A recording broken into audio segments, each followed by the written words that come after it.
The night Richard Okoro tried to withdraw money from his bank and saw insufficient funds, he thought it was a network problem.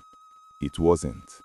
By morning, his cars, his mansion, his companies, his private jet, even his staff, everything was gone. And the most painful part, his own mistake cost it. Richard Okoro was the kind of man people used to whisper about.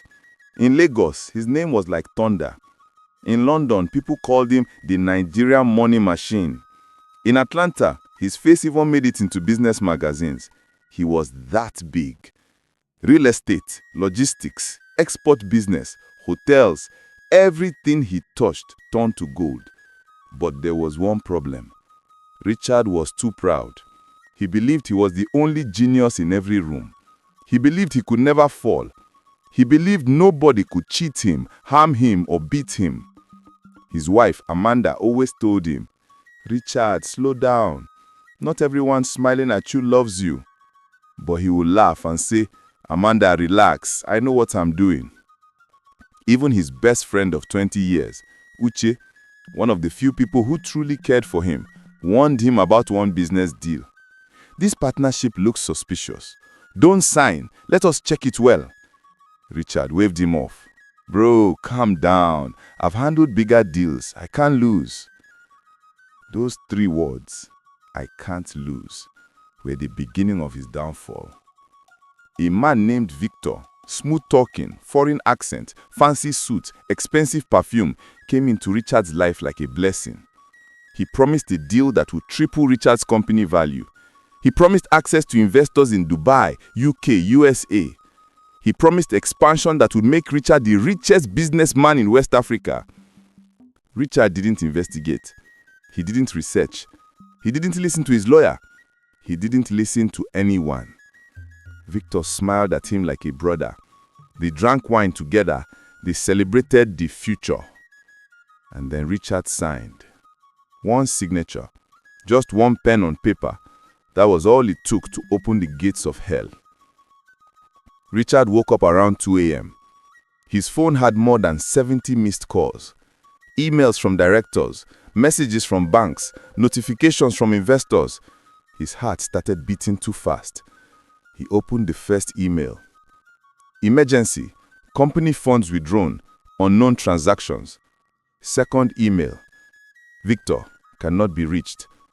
Third email, police request to freeze account. Fourth, fraud investigation initiated. His hands began to shake. He logged into his business account and saw the balance.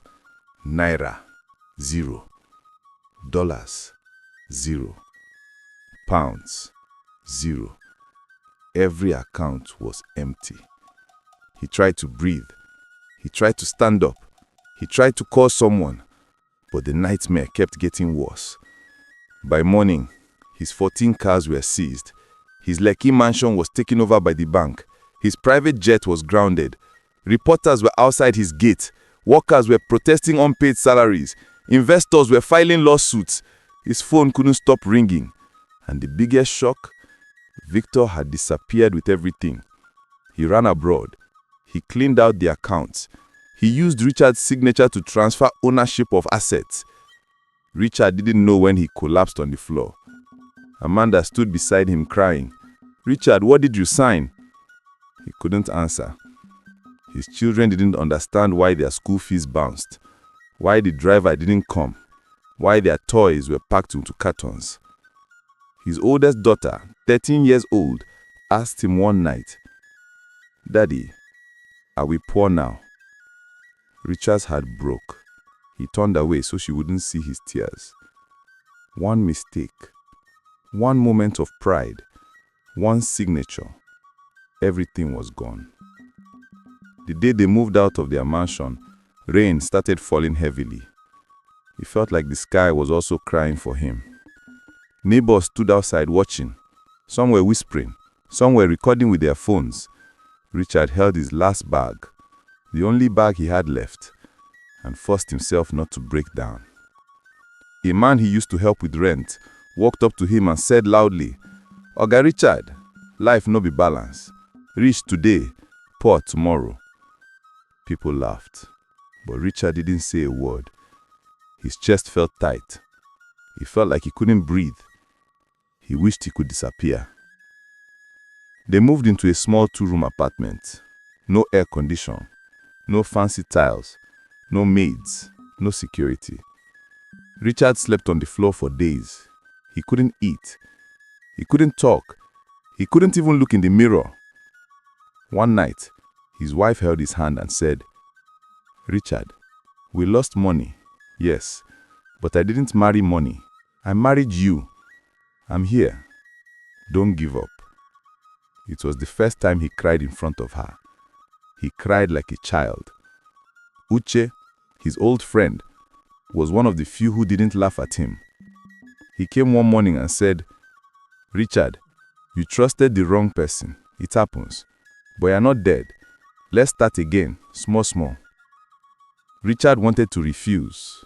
He wanted to sink deeper into shame, but something in Uche's voice pulled him back. They started a small consultancy business. From zero, just one laptop and a plastic table. Richard began teaching young entrepreneurs how to avoid the mistakes he made. He taught them about pride, about trust, about greed, about patience. Slowly, very slowly, money started coming back. Not billions, not millions, but enough to feed his family, enough to breathe again. It took 3 years for Richard to rebuild his life. He didn't become a billionaire again, but he became wiser, humbler, calmer, more human. His new business grew steadily. His marriage became stronger. His children became closer to him. And one day, while teaching young business owners in a small hall, he said, "If I had listened, I wouldn't have lost everything. Pride is expensive. Please, don't pay for it the way I did." Everyone clapped. But Richard wasn't telling them a story. He was telling them his truth. People don't fall because of witches or enemies. Sometimes they fall because they refuse to listen. Richard learned the hard way. He lost everything, but he found something more valuable: wisdom. And this time, he wasn't going to lose it. It is an educating story about a man who fell from grace to grass, but rebuilt himself in 3 years. Please share this story to motivate others.